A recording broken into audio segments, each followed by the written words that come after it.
A manera de definición, una infección de transmisión sexual es cualquier infección que se adquiere a través de contacto sexual. Se sabe que hay más de 25 organismos infecciosos que se transmiten principalmente, ¿no?, a través de las relaciones sexuales, incluido el sexo anal y el sexo oral.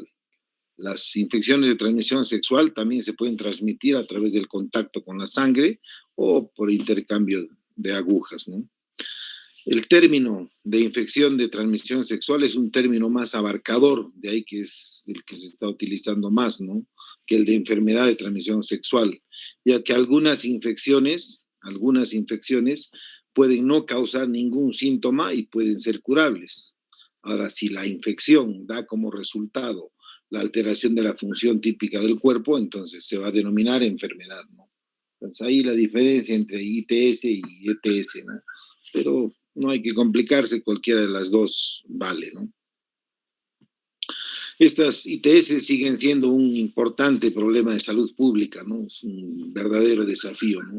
Afectan millones de hombres y mujeres anualmente y casi la mitad de todos son jóvenes entre 15 y 24 años. Además de las consecuencias físicas y psicológicas que pueden acarrear estas infecciones, generan un gran precio económico, ¿no? Es incalculable el gasto anual que significa para los sistemas de salud. Ahora, las ITS curables son la gonorrea, clamidia, micoplasma, infecciones, ¿no?, por ureoplasma, sífilis, tricomonas, chancroide, linfogranuloma venéreo, donovanosis, molusco, etcétera, etcétera, ¿no? Y todas las producidas por levaduras o protozoarios. En cambio, las ITS virales, pasan a ser el VIH, el virus del papilomavirus humano, el virus de la hepatitis, BC, citomegalovirus, virus de herpes simple, ¿no?, que si bien pueden ser prevenibles, pero no son curables, ¿no? Las complicaciones de las infecciones de transmisión sexual no tratadas incluyen infecciones del tracto urinario o genital superior, infertilidad, dolor pélvico, dolor crónico, cáncer del cuello uterino, cáncer anal, infecciones crónicas por virus tipo hepatitis y tipo VIH con las consecuencias que todos sabemos, ¿no? Sin embargo, muchos pacientes tienen enfermedad asintomática, lo que aumenta el riesgo de complicaciones y sobre todo de transmisión sostenida en la comunidad, ¿no? Ese es un problema que vamos a comentar y vamos a hablar, que es de los principales, ¿no?, del tema de la prevención de estas. En general, el enfoque para el diagnóstico y el tratamiento de las ITS se basa en la enfermedad o en los síndromes específicos de los síntomas, ¿no?, que incluyen secreción vaginal, secreción uretral, enfermedad genital ulcerativa, enfermedad genital no ulcerativa, dolor pélvico, etcétera, ¿no? Por lo tanto, la detección es un enfoque importante para identificar y tratar a las personas infectadas que de otro modo no van a ser detectadas y van a tener el problema ¿no?, de la transmisión sostenida en la comunidad. Entonces, son 4 enfoques que hay que tener presente siempre ante una enfermedad o una infección de transmisión sexual. Hay ciertas consideraciones adicionales. En general, las personas que buscan una evaluación por una infección de transmisión sexual lo hacen debido a una exposición específica, ¿no?, o a la aparición de algún signo o de algún síntoma, ¿no? En tales casos, o sea, hay que tratar de ubicar al síndrome al que pertenecen o a las características clínicas que pudiera tener, o también en base a la frecuencia, ¿no? Hay enfermedades de transmisión sexual más prevalentes unas que otras, ¿no? Gonorrea, por ejemplo, en los sitios, o sea, genitales, ¿no? Vamos a ver en el pene, en la uretra, en la vagina, en el recto o en la faringe, ¿no?, incluso en los ojos. Clamidia, ¿no?, en sitios genitales, en rectales, según la exposición, ¿no?, al igual que sífilis y otras, ¿no? En general, la serología específica del tipo del herpes virus 2 también es razonable en ciertos entornos clínicos, ¿no?, como en pacientes con antecedentes de lesiones anogenitales recurrentes, sobre todo ulcerativas, ¿no?, y cuando se considera la supresión antiviral, ¿no? Entonces hay ciertas cosas o ciertas pautas que nos van a ayudar a orientarnos, ¿no? Y una de las cosas que más nos sirve es tener el tiempo de exposición, ¿no? Eso es importante conocer de cada enfermedad porque eso nos va a ayudar más o menos a saber, ¿no? Sobre esa fase prodrómica que tiene toda enfermedad, que es el tiempo que va a transcurrir entre la inoculación o la infección y la aparición de los síntomas, ¿no?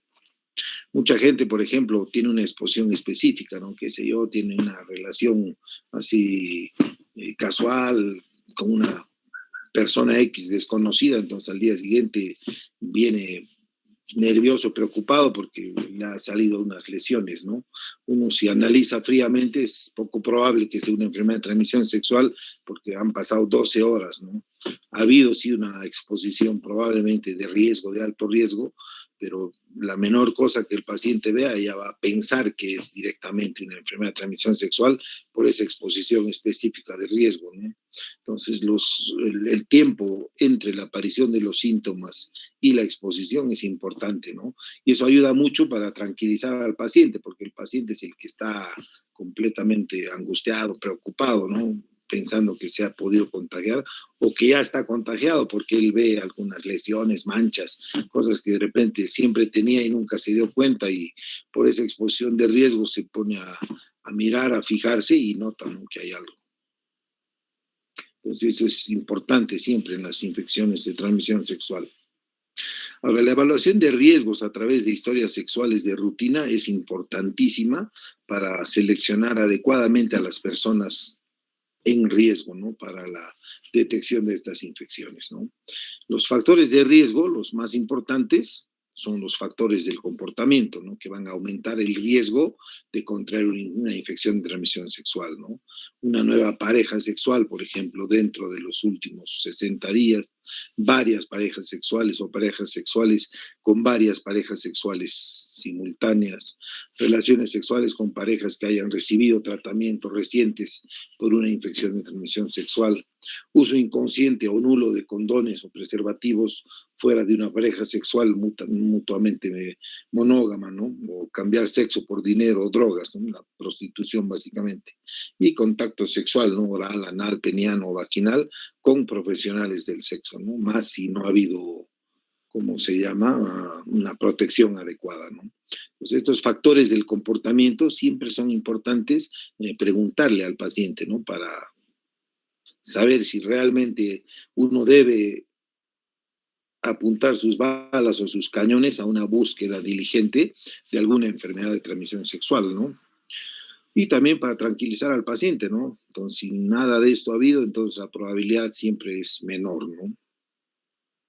Ahora, grupos de riesgo, además de aquellos con riesgo conductual, algunas personas requieren consideraciones específicas para la detección de una infección de transmisión sexual, ¿no? ¿Por qué? Porque pertenecen a grupos de riesgo particulares asociados con una alta prevalencia de estas infecciones o a grupos que tendrían una alta morbilidad si hacen una ITS, ¿no? El grupo de riesgo principal, ya lo dijimos, ¿no? 15 a 24 años, casi siempre jóvenes, ¿no? Siempre se ha hablado que el adolescente desinformado es el de mayor riesgo, ¿no? Es el que está acá en entre los 15 y 24, ¿no? Adolescente, hablemos 15, 16, 17, ya 18 años ya es un adulto, ¿no? Pero el adolescente desinformado en general es el de mayor riesgo, ¿no? Hombres que tienen sexo con hombres sin protección, historial de una infección de transmisión sexual previa, estado cero positivo, mujeres embarazadas, admisión a la instalación correccional o a un centro de detención de menores, ¿no? Uso de drogas ilícitas, o sea, son otros factores que en gran medida van a contribuir a la aparición de una ITS, ¿no?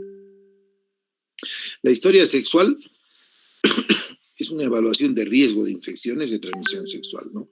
Es importante siempre obtener una historia completa que incluya, uno, socios o parejas, ¿no? Cualquier pareja sexual nueva, historial de múltiples parejas sexuales con parejas concomitantes. Básicamente promiscuidad, ¿no? O sea, hay que en alguna medida conversar, ganarse la confianza del paciente y que nos mencione, nos hable, ¿no? Este factor de riesgo del socio o de la pareja que es importante. Las prácticas. es otra cosa. El historial de relaciones sexuales con trauma, por ejemplo, fisting, o se ha relacionado también con mayor riesgo de contraer infecciones como la hepatitis, ¿no? O sitios anatómicos de exposición, ¿no? Esto guiará las decisiones sobre qué sitios de la mucosa realizar pruebas diagnósticas, ¿no? Cualquier tipo de práctica, o sea, siempre es importante conocerla para saber si es o no el lugar de inoculación del virus, la bacteria, el protozoario, el hongo o cualquier germen de estos que nos pueda producir una enfermedad por contacto sexual, ¿no? La protección, ¿no? Saber o preguntarle al paciente si usa protección, ¿no? Sobre todo la frecuencia y sobre todo el uso correcto del preservativo, ¿no? Y las historias pasadas de infecciones de transmisión sexual, ¿no? Cualquier historial de estas, incluidas ulceraciones genitales, va a aumentar el riesgo de contraer el VIH, ¿no? Entonces, la historia debe ser sencilla, sin prejuicios, con el asesoramiento adecuado sobre las conductas de riesgo, sin que, según sea necesario, ¿no? Al comienzo es un poco complicado, ¿no? Más si es un paciente que viene con mucha carga ansiosa, con mucho sentimiento de culpa, de ira, de frustración de haberse contagiado algo que era prevenible, ¿no? Entonces, a veces no quieren ni hablar, sienten mucha vergüenza, por eso a veces ni siquiera vienen en forma oportuna, sino ya aparecen con ciertas complicaciones o con una enfermedad más avanzada debido a que ya, bueno, ya no aguantan, ¿no? Entonces, si por vergüenza no vienen, es un poco complicado hablar sobre sus socios, sobre sus prácticas, sobre la protección y sobre historias pasadas, ¿no? Pero es tremendamente útil, sobre todo para conocer, ¿no? El problema. Las enfermedades de transmisión sexual o infecciones de transmisión sexual, como quieran llamarla, es bueno siempre agruparlas en síndromes, ¿no? Por ejemplo, las uretritis o la cervicitis. Ahí no hay otra cosa que infecciones por gonococo, por clamidia o por todas las uretritis no específicas, ¿no? Las epidimitis, por ejemplo, también es frecuente encontrar gonococos o infecciones no gonocócicas, clamidias o infecciones comunes en las infecciones del tracto urinario, ¿no? Enteropatógenos, básicamente. En las úlceras genitales, la más frecuente es el virus del herpes simple, pero también podemos sífilis, el chancro, el hipogranuloma venéreo, el granuloma inguinal, que es la donovanosis, ¿no? Cualquier ulceración genital es siempre importante, por eso ahí más que en cualquier otra lesión, ver el tema de la aparición, si la úlcera es dolorosa, no es dolorosa, si tiene ganglios, no tiene ganglios, pero en general las úlceras genitales, que son las lesiones que comúnmente se consultan, entonces van a requerir además ciertas preguntas necesarias, ¿no? En papiloma virus humano, ¿no? Es de las que más se ven, ¿no? Muchas son subclínicas, muchas se diagnostican, por ejemplo, por un Papa Nicolau, ¿no? Se hace un Papa Nicolau para descartar cáncer de cervix y resulta que le aparecen coilocitos, ¿no?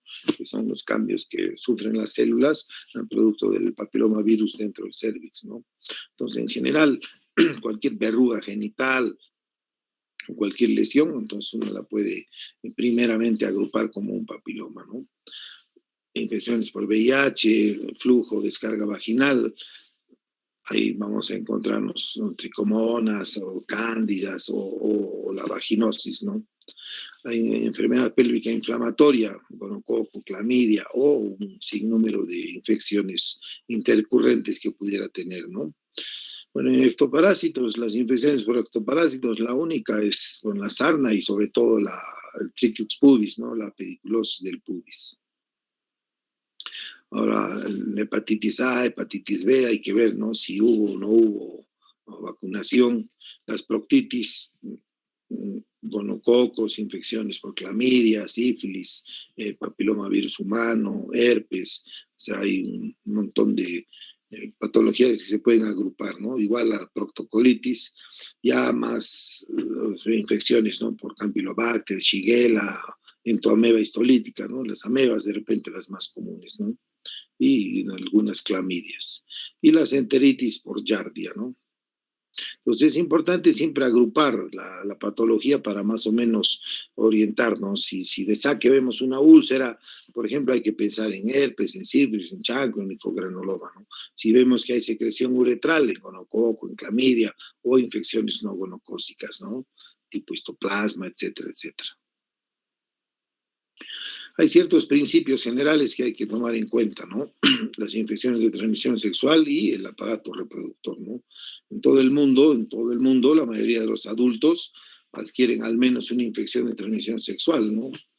Es tremendo esto, pero papilomavirus humano, por ejemplo, está en el 80% de las personas en el mundo, ¿no? O sea, en algún momento de su vida el virus ha entrado. Hay varias cepas de papiloma, no todas desarrollan enfermedad, no todas desarrollan verruga genital, no todas son oncógenas, ¿no? Pero el contacto con papiloma es así de tremendo, ¿no? 80% de la población mundial, ¿no? De 10 que estamos acá, 8 tenemos el virus, ¿no? Acuérdense que los virus no se van, ¿no? Tres factores van a determinar la tasa inicial de propagación de cualquier infección de transmisión sexual dentro de una población. Uno, la tasa de exposición sexual de personas susceptibles a infecciones, eficiencia de transmisión por exposición y duración de la infectividad de las personas infectadas, ¿no? Es lo que va a condicionar una cadena, ¿no?, de contagios.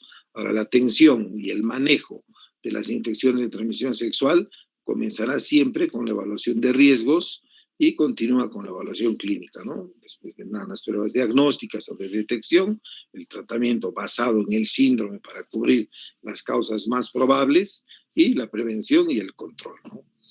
Entonces son varios pasos que tenemos que tener en cuenta, ¿no? Entonces, si viene un paciente con una probable TS, pues hagamos una buena historia sexual, evaluemos bien sus riesgos, si los tiene o no los tiene, después hagamos un examen clínico meticuloso en los probables sitios de inoculación de acuerdo a sus prácticas sexuales, según el síndrome al cual hemos caracterizado, haremos pruebas diagnósticas o de detección y una vez confirmado, un tratamiento, ¿no? Y después hay que ver la manera de prevenir y el control también, ¿no?, de la pareja y del mismo paciente, ¿no? Las claves de control son el rastreo de contactos, que es lo más difícil porque muchos son asintomáticos, garantizar el cumplimiento del tratamiento y el asesoramiento sobre la reducción de riesgos, incluida la promoción y la provisión de condones, ¿no? El CERID, por ejemplo, que es el programa de enfermedades de transmisión sexual, le entrega gratuitamente, ¿no?, condones tanto masculinos como condones femeninos, ¿no? Tú te acercas a un CERIT, a un centro del programa de enfermedades de transmisión sexual en el ministerio y te van a enseñar a colocarte el condón, cómo usar, el uso correcto, igual del condón femenino, cuándo usar, lubricantes, si va a haber sexo anal, tienen lubricantes, preservativos más resistentes. Pues todo eso se te entrega de forma gratuita y se te asesora, se te enseña, ¿no? ¿Por qué? Porque es importantísima la promoción y obviamente la provisión de condones, ¿no? Hoy por hoy el preservativo es el mejor, ¿cómo se llama?, de los factores de protección contra cualquier enfermedad de transmisión sexual, ¿no? ¿Alguna pregunta, chicos? ¿Se está escuchando bien? Sí, doctor. Sí, doctor. Sí, doctor. Mira, esta parte es la más importante, lo que acabamos de hablar, ¿no? Ya lo demás son síndromes específicos, ¿no? Una uretritis, qué sé yo, sífilis. Eso lo han visto en infectología, lo han visto en semiología, en patología, en un sinfín de cursos, ¿no? Entonces vamos a volar un poco en eso, pero la parte inicial, eso de la historia sexual, el rastreo de contactos, los factores de riesgo, todas esas cosas son las que hay que mentalizarse, ¿no? ¿Por qué? Porque cuando uno atiende un paciente con una enfermedad de transmisión sexual, lo peor que puede haber es la duda, ¿no? Es un paciente, como les digo, ansioso, preocupado, entonces uno tiene que mostrar seguridad y sobre todo al paciente tiene que brindarle tranquilidad, ¿no? Las más de las veces, o sea, el diagnóstico de la enfermedad de transmisión sexual es sencillo, ¿no? Porque las enfermedades de transmisión sexual son clásicas, ¿no? Si tienes uretritis, vas a tener secreción uretral, ¿no? Si es gonorrea, la secreción uretral será blanco-amarillenta. Si es clamidia, será transparente. A los dos les arde, ¿no? A uno le sangra más, a otro le sangra menos, porque a veces tal el proceso inflamatorio de la uretra que aparte de la gran descarga, de la gran secreción uretral que presenta, pues pueden tener sangrado, ¿no? Entonces uno ya se da cuenta, ¿no? Y cuándo apareció o cuándo tuvo el contacto sexual, entonces todas esas cosas hacen que el diagnóstico sea sencillo, ¿no? Yo lo veo, miro nomás la secreción, ya al toque ya sé que es gonorrea, ¿no? En un segundo. Entonces, el diagnóstico puede ser muy fácil, muy simple, muy sencillo, ¿no? El tratamiento es más simple todavía, ¿no? Si le haces un frotis y demuestras que es una Neisseria, un gonococo, ¿no? Intracelular, pues, ¿qué haces? Le das tratamiento y se cura, ¿no? Lo que no es fácil curar es la cabeza. El paciente con una infección de transmisión sexual es un paciente que anímicamente está destruido, dependiendo de su habilidad emocional o su fortaleza. Entonces, a unos los desbasta, ¿eh? Siempre decimos, es fácil curar una ETS, lo que no es fácil curar es la cabeza del paciente, porque queda con sentimientos de ansiedad, de culpa, si ha habido adulterio o traición es peor, ¿no? Entonces, todas esas cosas, los temores que contagian en la casa o fuera de la casa, pues todas esas cosas hacen que el paciente tenga de por sí una carga ansiosa tal que se siente muy mal, ¿no? Entonces, lo peor que podemos nosotros mostrar es inseguridad, ¿no? Un desconocimiento del tema. Entonces, por eso hay que ser firmes en eso, conocer bien las patologías, los síndromes específicos y de los tratamientos, ¿no? Y muchas veces no es una ETS, ¿no? Eso pasa mucho, por ejemplo, con las inflamaciones de la piel del pene y del prepucio, ¿no? Y del glande, que son las postitis o las balanopostitis, ¿no? El 99% de los pacientes que tienen una inflamación de la cabeza del pene y del prepucio cree que es hongos, que es cándida. Va a la farmacia, lo primero que le dan es cremas antimicóticas con corticoide y antibiótico, encima les hacen tomar fluconazol, que es un antimicótico de depósito, y se están tratando como micosis, ¿no? Y el pobre está traumado, ¿no? Si cree que tiene una ETS y tú le das tratamiento para una ETS, entonces estás confirmándole al paciente su enfermedad de transmisión sexual, ¿no? Entonces eso lo único que hace es alimentar más su ansiedad, ¿no? Y encima, si no mejora, se va a preocupar más y cada vez más, ¿no? Entonces, de esos 99% de pacientes que creían que tenían una ETS, lo que hay que es demostrarles que no es una ETS, hay que lavarles el cerebro, si vale el término, y demostrarles que no es una ETS, sino que es una irritación de del pene y del glande, y eso ocurre generalmente cuando hay mala higiene, qué sé yo, pueden haber miles de factores, ¿no? Pero ningún germen involucrado. Y eso es lo que hay que romper, ¿no? O sea, al paciente hay que mandarlo a la casa seguro de que no es una ETS, tranquilizarlo y tratarle, ¿no? La patología o la dermatosis que pueda tener, que el paciente cree que es una enfermedad, ¿no? Y eso es importante porque el paciente va en busca de ayuda, ¿no? Entonces, si tú no sabes qué, si de saque le das antibiótico, cremas, antimicóticos, ahí lo único que estás haciendo es reforzarle su ansiedad, su sentimiento de culpa, de ira y de frustración. Y encima, si no mejora, cada vez va a ser peor, ¿no? Va a ir donde uno, va a ir donde otro. Y el paciente, al final, no solamente le afecta su calidad de vida, sino también su intimidad, su sexualidad, porque ya no quiere saber nada, ¿no? Y cualquier cosa que le pase, cualquier cosa que sienta, le va a echar la culpa, ¿no? Es bien común que vengan pacientes, ¿no? Por decir, con dolor testicular. ¿Y cuál es la historia del dolor? Que cuando tenía 15 años se contagió de una infección de transmisión sexual, ¿no? Y desde esa vez ya cualquier cosa que le pasa, sobre todo en los genitales o en algún otro lado del cuerpo, siempre atribuye y echa culpa a su infección, que las más de las veces ni siquiera ha sido, ¿no? Porque igual, como vamos a ver, las infecciones de transmisión sexual, o sea, tienen sus complicaciones que son típicas y características. No es que van a aparecer cosas por aparecer, ¿no? Entonces, para eso, para conocer bien, es bueno por eso siempre agrupar las patologías en síndromes. Ahora hablemos de uretritis en hombres, ¿no? La mayoría de los casos son causados por Neisseria gonorrhoeae, o el gonococo famoso, que es la gonorrea, o por Clamidia trachomatis, ¿no? Otros organismos tipo micoplasma, ureoplasma, tricomonas, o sea, pueden condicionar, ¿no? Y ocasionalmente algunos anaerobios tipo leptotristia o Senetia, ¿no? Que más están involucrados en vaginitis bacterianas. Pero estos cursan con un síndrome específico que es de secreción, descarga uretral y disuria, ¿no? Las uretritis en los hombres, lo típico, disuria, ardor al orinar, con secreción uretral, ¿no? Y por lo general, o sea, no hay un incremento en la frecuencia de la micción, porque eso se podría confundir con una infección urinaria, por decir, ¿no? Que le arda al orinar, no todos van a tener mucha descarga o mucha secreción uretral, pero la frecuencia miccional es normal, ¿no? Y las características de la orina son normales.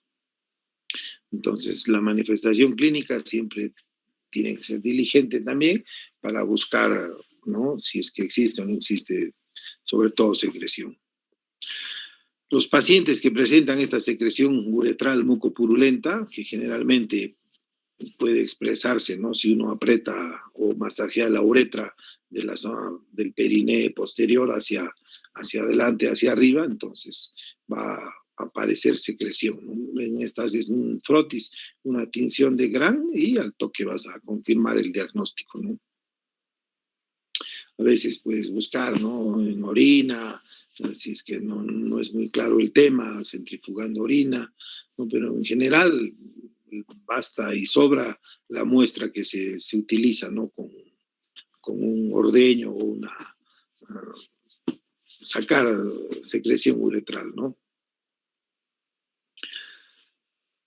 El tratamiento debe administrarse con prontitud mientras estén pendientes los resultados de las pruebas, ¿no? En general, un Gram no demora más de media hora, ¿no? Pero muchos piden siempre, ¿no? Examen directo, entre paréntesis pones tinción de Gram más cultivo, ¿no? Entonces, el cultivo te va a tardar 3, 4 días, ¿no? Que es bastante, ¿cómo se llama?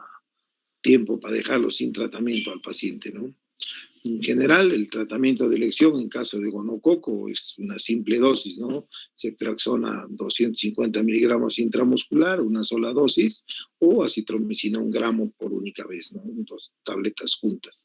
Si el paciente es alérgico a penicilinas o con sospecha, ¿no? De intolerancia a estas. Ahora, si es clamidia, se puede tratar igual con, ¿no? Acitromicina 1 gramo o doxiciclina 100 miligramos 2 veces al día durante 7 días, ¿no? La eficacia de la citromicina para el tratamiento en general de estas bacterias, o sea, está disminuyendo, ¿no? Es verdad, cada vez usamos menos acitromicina, salvo que el paciente sea alérgico, ¿no? A penicilina y haya riesgo de alergia cruzada con ceftriaxona, ¿no? Otra que no falla son las quinolonas, ¿no? En general, siempre las guías hablan de dosis única, ¿no? Pero yo, por un tema de experiencia y para asegurarnos que el paciente, o sea, cumple el tratamiento o lo haga bien, porque una sola dosis puede tener un problema de mala absorción porque tomó con estómago lleno, estómago vacío, o tomó su doxiciclina con leche que impidió su absorción de tetraciclina, etcétera, etcétera. Entonces, en general, la mayoría, si uno se fija, los tratamientos no son tan cortos, ¿no? Y ceftriaxona, 250 miligramos, tendrías que, ¿cómo se llama? Partir en 4 el frasco, ¿no? Lo puedes diluir en 4 ml y le pones 1 ml, ¿no? O sea, simple, como sencillo, pero si le pones 1 gramo, mejor. Entonces, al final le pones 1 gramo, le duele más, se va a acordar más el paciente y va a aprender a cuidarse, ¿no? Y con los antibióticos en general usamos quinolonas, ciprofloxacina, 500 cada 12 por 5 días, ¿no? Nos aseguramos que el paciente cumpla sus 5 días más su dosis de ceftriaxona. Hay una supergonorrea que es resistente a todo, que incluso ha matado gente, ¿no? En Perú no ha habido ningún caso, en Estados Unidos hay varios casos de esta supergonorrea. Entonces, sí, mucho se cree que es porque la dosis única no ha sido lo suficiente como para matar al germen y la exposición va a generar diferentes grados de resistencia, ¿no? Entonces, una dosis mayor y un poco más prolongada, en general, te va a asegurar, ¿no? Y debe ser el mismo trato para la pareja sexual, ¿no? Ahora, cuando hay síntomas recurrentes, con la reexposición, tanto el paciente con la pareja, si se vuelven a tratar o sin reexposición, se debe considerar una infección, ¿no? Por otras bacterias, ¿no?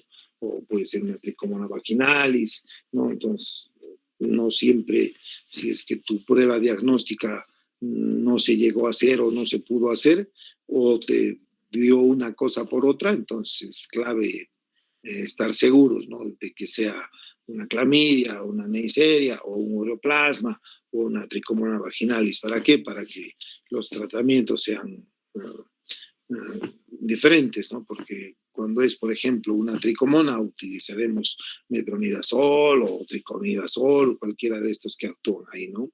Y para otros, como ureoplasma, moxifloxacin o quinolonas de una generación mayor, en cualquier uretritis no gonocócica o clamidia resistente, va a ser más específica, ¿no? En epidemitis pasa algo parecido, ¿no? Es muy común que las gonorreas o las infecciones por clamidia no muy bien curadas, o sea, terminen haciendo impacto sobre el epidídimo, ¿no? Ahí las características en general van a condicionar, o sea, un dolor y aumento de volumen del epidídimo con bastante sensibilidad y puede o no tener signos o síntomas de uretritis, ¿no? Muchos también son epidemitis que se provocan por enterobacterias, ¿no? Sobre todo cuando tienen relaciones sexuales sin preservativo. Entonces entra el germen a través de la uretra, atraviesa la próstata y en la próstata a través de los conductos eyaculadores se mete a las vesículas seminales y de las vesículas seminales va a viajar al epidídimo, ¿no? Si el epidídimo logra contener el problema, va a ser una epidemitis localizada, aguda, pero a veces se mete al mismo testículo y va a producir una orquioepidemitis, ¿no? Entonces, dependiendo, ¿no? Del tipo de práctica y el antecedente o no de secreción o descarga uretral o ya un diagnóstico previo de clamidia o de gonorrea, entonces hará que nuestro tratamiento sea específico, ¿no? En general, igual cetraxona, quinolonas, ordoxiciclinas, ¿no?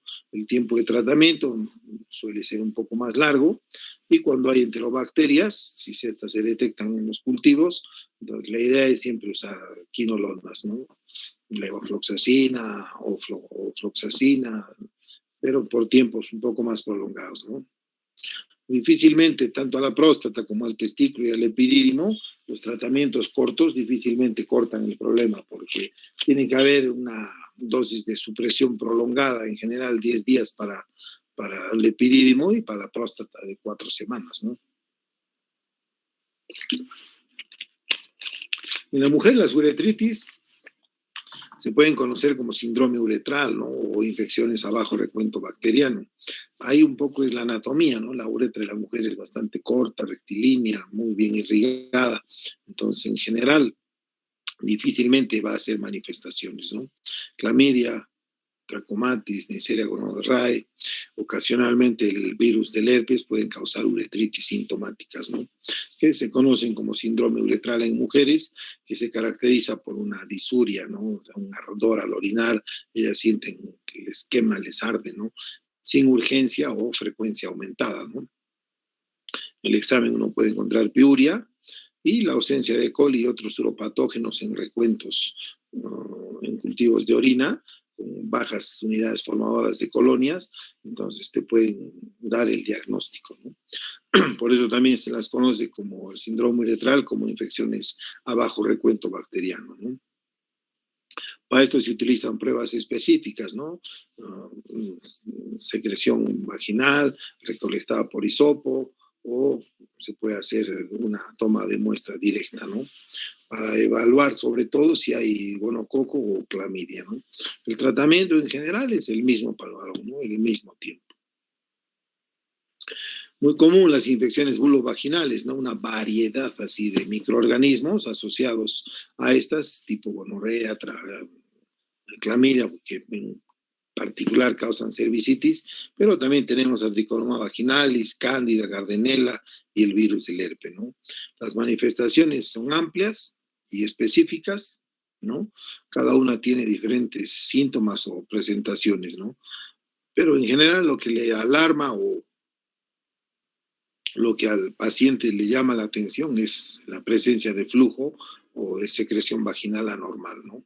Más en tricomona, ¿no? Que es bastante fluido, el líquido, y en las vaginosis bacterianas, entonces es un poco más denso, con mal olor, dependiendo, ¿no?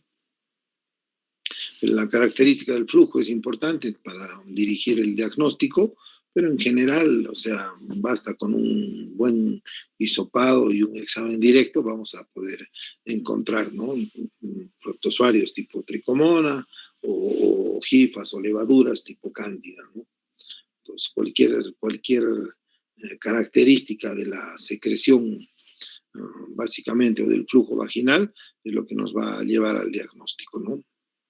Ahora, las afecciones vulvares como herpes genital o candidiasis vulvovaginal, pues conocido que producen prurito, ardor, irritación, lesiones vulvares, así como disuria externa cuando la orina pasa sobre la vulva inflamada, ¿no?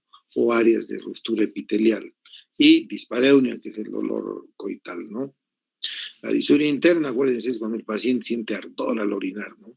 Pero la disuria externa es cuando orina y siente que le quema la vulva o la vagina, ¿no? Porque la orina es salada, ácida, caliente, entonces, ante un tema de irritación mucosa o cutánea, entonces va a generar ese tipo de síntomas, ¿no? Los tratamientos, bueno, ya varían, ¿no? Como cándida, puede ser miconazol, un supositorio vaginal único, el clotrimazol, comprimidos vaginales de 100 miligramos al día durante 3 a 7 días, o fluconazol, 150 miligramos una vez, ¿no? Todos son eficaces. Ahora, el tema en serio de dosis únicas, o sea, siempre recomiendan, ¿no? Pero en general, por ejemplo, si uno quiere asegurarse al 100% de erradicar una cándida, una dosis única semanal de fluconazol es poco probable, ¿no? Si no cambiamos además de ciertos factores predisponentes del huésped, como la higiene, la corrección del pH, el que la pareja use preservativo, entonces eso lleva un tiempo, ¿no? Entonces, para no dejar desprotegida a la mujer y al varón, pues, es lo recomendable es que el tratamiento sea de 4 semanas, ¿no? Una tableta de 150 miligramos una vez por semana por 4 semanas. Y en esas 4 semanas hay que tratar de corregir todos los factores del huésped que en gran medida son los que predisponen a la infección, ¿no? De cándidas o de cualquier otro, ¿no? Tricomonas, ¿no? El metronidazol, 2 gramos vía oral, una vez como dosis única, de 500 miligramos, o 2 veces al día durante 7 días, ¿no? Si se fijan, son tratamientos no muy convencionales, ¿no? Sabemos, metronidazol cada 8 horas, damos cuando hay cualquier infección entérica o si estamos tratando una yardia y algo, ¿no? Pues ahí la idea es del tratamiento cerciorarte, asegurarte y controlar que el paciente te cumpla, ¿no? En esa medida el tratamiento, si bien tiene que ser lo más simple posible, pero también lo ideal es en esa semana de tratamiento tratar de al paciente encarrilarlo, ver que mejore y tranquilizarlo, ¿no? O sea, ese es el problema con las dosis únicas. Le das una y a veces no vuelve, ¿no? Y si el paciente no se curó o se curó pero sigue ansioso, entonces probablemente va a acudir a otro y va a repetir tratamientos y otras cosas. Y lo único que hacemos es prolongar, ¿cómo se llama? Su agonía, su ansiedad, que no nos va a ayudar en nada, ¿no?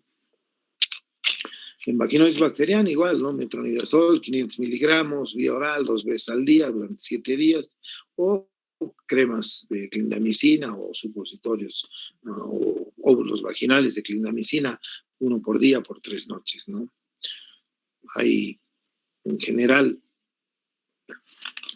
muchos tratamientos, ¿no? O sea, específicos como triconidazol, que es para tricomona, ¿no?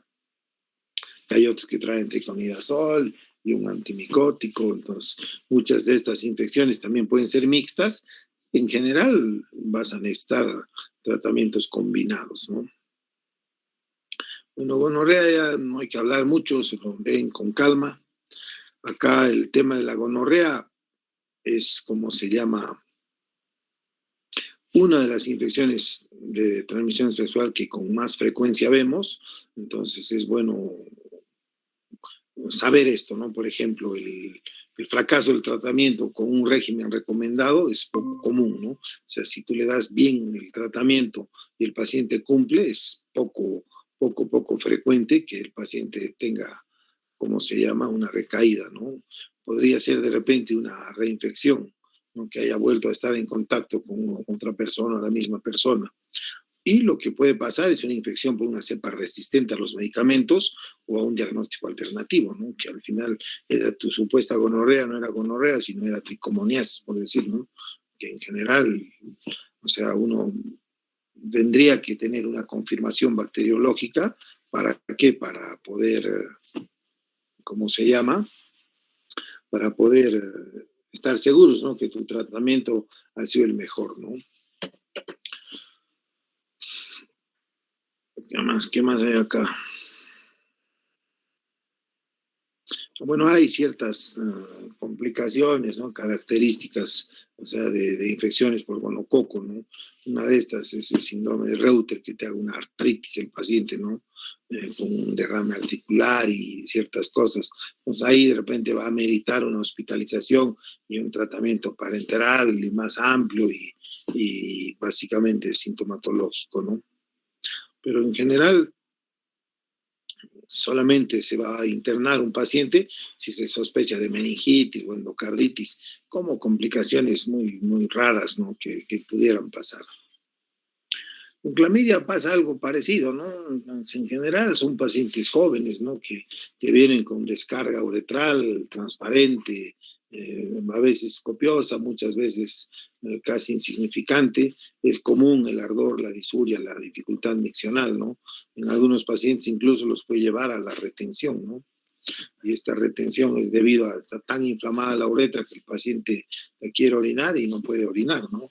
El dolor, el ardor, las molestias que son bastante frecuentes, entonces van a condicionar, ¿cómo se llama?, a que el paciente no pueda orinar, ¿no? El 80-90% de los pacientes con clamidia son mujeres, ¿no? Solamente el 50% de hombres, o sea, carecen de síntomas. Otros pacientes pueden tener síntomas muy leves, ¿no? Uretritis, epidimitis es común en el varón, la cervicitis, la salpingitis y la enfermedad pélvica inflamatoria también pueden ocurrir, como comentamos al comienzo, ¿no? Ahora, hay artritis reactiva, conjuntivitis, uretritis, cervicitis, artritis.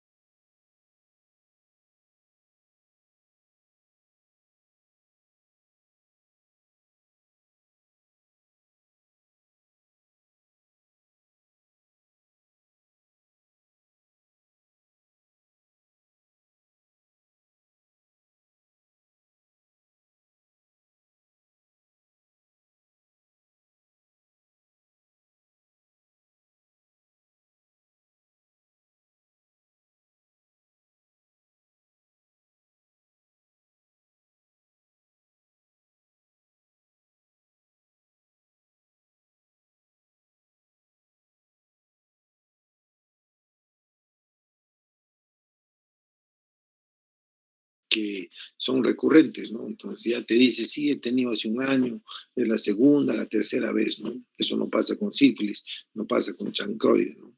Entonces es importante ese tema siempre, ¿no? El tratamiento, como dijimos, ¿no? Siempre inmediato, ¿no? Antes incluso de que estén disponibles los resultados de las pruebas, ¿no? Suele ser siempre apropiado para mejorar la respuesta, reducir la transmisión y cubrir a los pacientes que posiblemente no regresen para las visitas de seguimiento, ¿no? Eso es cierto, o sea, todos los pacientes ya deben irse con su tratamiento, ¿no? En sífilis no hay mucho que hablar, perdón, hay mucho que hablar. Esto en la parte práctica la vemos en detalle en el tema de las enfermedades dermatológicas del pene o de los genitales masculinos, ¿no? Sabemos que es producida por treponema pálido, una subespecie. La causa de sífilis venérea es un organismo delgado, una espiroqueta, ¿no? Con un cuerpo celular rodeado por una membrana citoplasmática trilaminar. Bueno, eso es bacteriología pura. Lo importante es que el ser humano es el único huésped natural y el organismo, o sea, no se puede cultivar in vitro. No existe ningún cultivo para sífilis. Y el único huésped es el ser humano. Sáquense de la cabeza que las focas transmitieron a los marineros y nunca se supo cómo apareció, pero el único huésped natural es el ser humano. Y otra cosa que es importante, que gracias a Dios, desde su aparición hasta el día de hoy, nunca se hizo resistente o poco resistente a la penicilina, ¿no? Siempre, siempre sigue siendo sensible y el tratamiento sigue siendo el mismo desde la aparición de la penicilina, ¿no?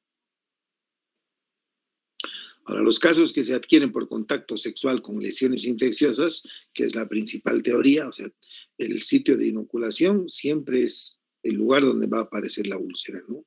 Entonces ahí es importante, ¿cómo se llama? Por eso buscar en la historia sexual las prácticas de cada paciente en particular para buscar, ¿no?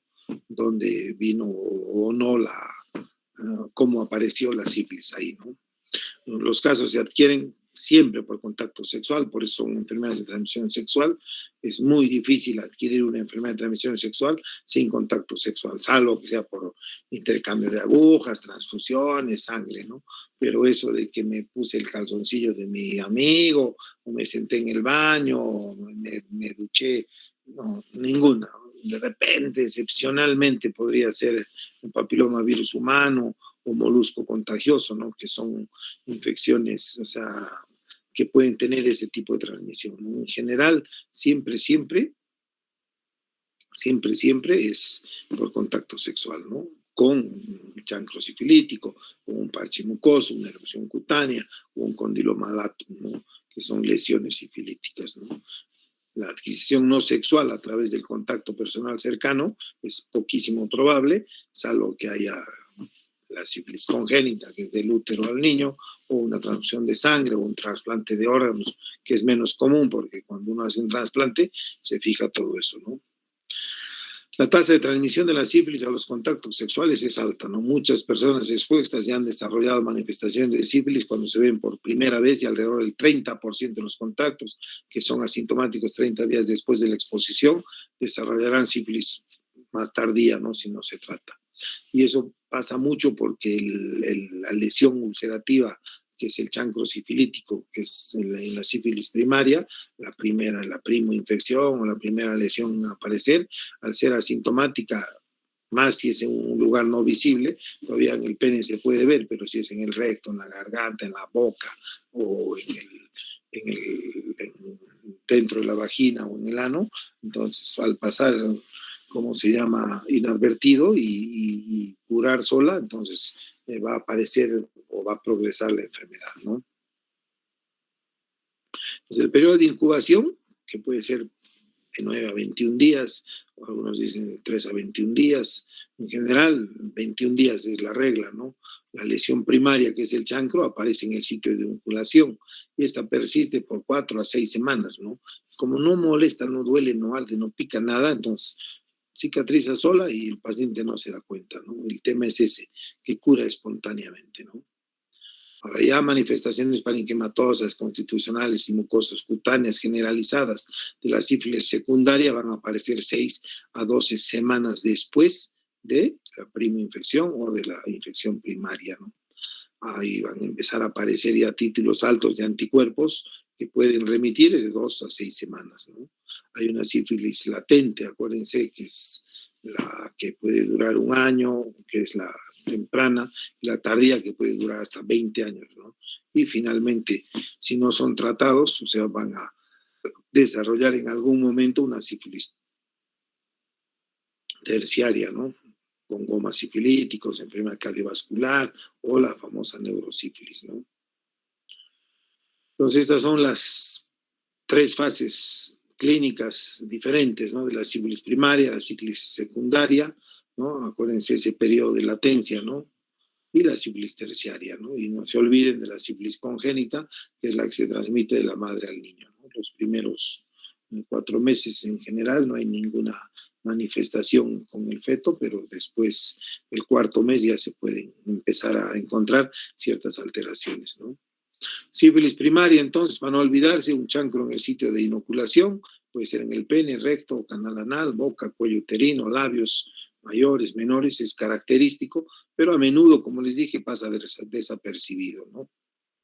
Puede haber adenopatías regionales y que son un poco más persistentes incluso después de desaparecido el chancro de inoculación o sífilis primaria, ¿no? En la sífilis secundaria, las manifestaciones de la etapa secundaria pueden incluir lesiones mucocutáneas o cutáneas, ¿no? Y adenopatías generalizadas no dolorosas. Acá lo característico son estas lesiones cutáneas, ¿no? Que a veces son sutiles, pero a menudo son de color rojo, pálido o rosa, con máculas no pruriginosas que se distribuyen ampliamente en tronco, extremidades, incluidas las palmas y las plantas de los pies, ¿no? En las áreas intertriginosas húmedas, estas pápulas tienden a juntarse y a agruparse y forman una especie de condilomas, ¿no?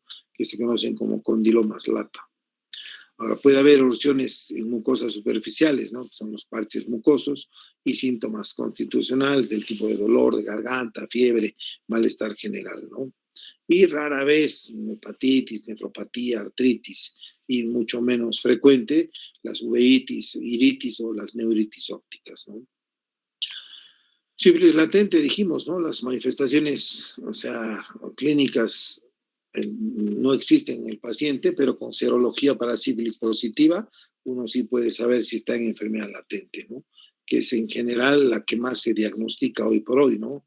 Eso gracias a los exámenes prematrimoniales que se exigen, como se llama, en todos los municipios del Perú, ¿no? Cuando uno se va a casar, entonces le piden un BDRL, entonces en una de estas pruebas va a saltar, ¿no? Que hay, ¿cómo se llama? Sífilis. A veces una sorpresa tremenda porque o el varón o la mujer nunca han tenido síntomas, nunca han hecho enfermedad primaria ni secundaria, pero están en esa fase latente, ¿no? ¿Por qué? Porque ¿cómo se llama? Sus anticuerpos están altos, ¿no? Temprana es antes del año y tardía es después del año, que pueden ser 20 años, ¿no? La sífilis terciaria, ya las formas clásicas de sífilis terciaria incluyen neurosífilis, sífilis cardiovascular o el famoso goma sifilítico, ¿no? Que son lesiones solitarias que muestran un proceso inflamatorio granulomatoso con, ¿cómo se llama? Con una necrosis central, ¿no? Y estas pueden aparecer en el hueso, el cerebro, ¿no? En un sinfín de lugares, ¿no? Los famosos gomas. La sífilis congénita, sabemos, ¿no? Es la enfermedad que se transmite de la madre al feto, característico, ¿no? Sus dientes de Hutchinson, su nariz sencilla de montar, su tibia en sable, en general son fetos bastante mal formados, ¿no? Acá, en el diagnóstico es clave, es importante, o sea, existen pruebas serológicas, tanto lipoideas, que son las llamadas no treponémicas, como las treponémicas, que son los pilares principales del diagnóstico, ¿no? Entonces, los cambios en los títulos de anticuerpos pueden o también pueden usarse para monitorear sobre todo la respuesta al tratamiento, ¿no? Acá IgG, IgM nos sirve, también las pruebas RPR, que es lo ideal, no son muy útiles, después sobre todo de la terapia de sífilis temprana, para ver que caigan esos anticuerpos y estar midiendo nuestra respuesta, ¿no? En pruebas treponémicas, las de aglutinaciones, TPTA, las pruebas de absorción de anticuerpos, la inmunoensayo, quimioluminescencia o enzima treponémica, todas estas en general tenemos a mano, entonces se pueden hacer y nos sirven, ¿no? Tanto para detección como para seguimiento, ¿no? Los resultados siempre siguen siendo positivos, incluso después de un tratamiento exitoso. Eso nos ayuda, ¿cómo se llama? En gran medida a echar mano muchas veces a estas otras pruebas para estar seguros de que el tratamiento ha sido exitoso. El tratamiento básicamente es penicilina, sabemos, ¿no? En la primaria y secundaria, una dosis única, 2.4 millones intramuscular, se le puede agregar, ¿cómo se llama? En el caso que el paciente sea alérgico, intolerante, doxiciclina o acitromicina, ¿no? Ahora, en las sífilis latentes, tardías y tempranas, penicilina G, 2.4 millones por 3 semanas. Acuérdense, el otro es dosis única nada más. Y en neurosífilis o sífilis terciaria, ahí sí los tratamientos ya no son intramusculares, son parenterales, ya no se utiliza penicilina benzatínica o de depósito, sino se suele usar siempre penicilina cristalina, ¿no? A dosis altas, ¿no? 18 a 24 millones, ¿no? Intravenosos 3 a 4 veces por día, y los tratamientos son largos, ¿no? 10 a 14 días, ¿no? Hay algunos esquemas de penicilina procaínica, más profenecid, que es un antiinflamatorio, que lo que hace es aumentar la vida media de la penicilina en sangre, ¿no? Y las alternativas, ¿no? En general puede ser con tetraciclina, doxiciclina, algo que se utiliza mucho ahora es la acitromicina, ¿no? 1 gramo cada día por 5 días, ¿no? Lo que es clave saber es esta famosa reacción de Jarix-Herxheimer, ¿no? Es una reacción dramática al tratamiento que es más común al inicio de las terapias en las sífilis primarias, ¿no? Hasta un 50% de los pacientes pueden presentar esto, y un 90% de los pacientes que reciben estos tratamientos en sífilis secundaria, ¿no? La reacción en general es fiebre, escalofríos, mialgias, taquicardias, vasodilatación, y el paciente siente que se va a morir, ¿no? Y los síntomas remiten rápidamente en 12 a 24 horas sin ningún tratamiento, ¿no? Entonces, básicamente el tratamiento de la sífilis,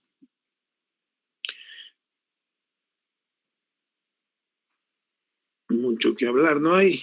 Siempre en las neurosífilis, acuérdense, el recuento de células en el líquido cefalorraquídeo debe controlarse cada 6 meses hasta que se normalice. En los pacientes no infectados por VIH tratados adecuadamente, un recuento elevado de líquido cefalorraquídeo se normaliza en 3 a 12 semanas, ¿no? Los pacientes con VIH y sífilis requieren tratamientos más largos, ¿no? En general hay que ser más agresivo, ¿no? Suelen, ¿cómo se llama?, someterlos a estos pacientes a pruebas serológicas cada 3, 6, 9, 12 y 24 meses, ¿no? Independiente del estadio de la sífilis, para estar seguros de que se haya ido completamente el germen, ¿no? A ver, chicos, 5 minutos de descanso y continuamos. Está bien, doctor.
Bueno, continuamos. Ahora hablemos de herpes simple. Básicamente hay dos tipos, ¿no? Tipo 1, tipo 2. El tipo 1 está asociado más a las lesiones mucocutáneas en la boca y herpes 2 es exclusivo del genital, ¿no? Herpes 1 sí se puede encontrar en genitales también, ¿no? Pero herpes 2 en general solamente en genital, ¿no?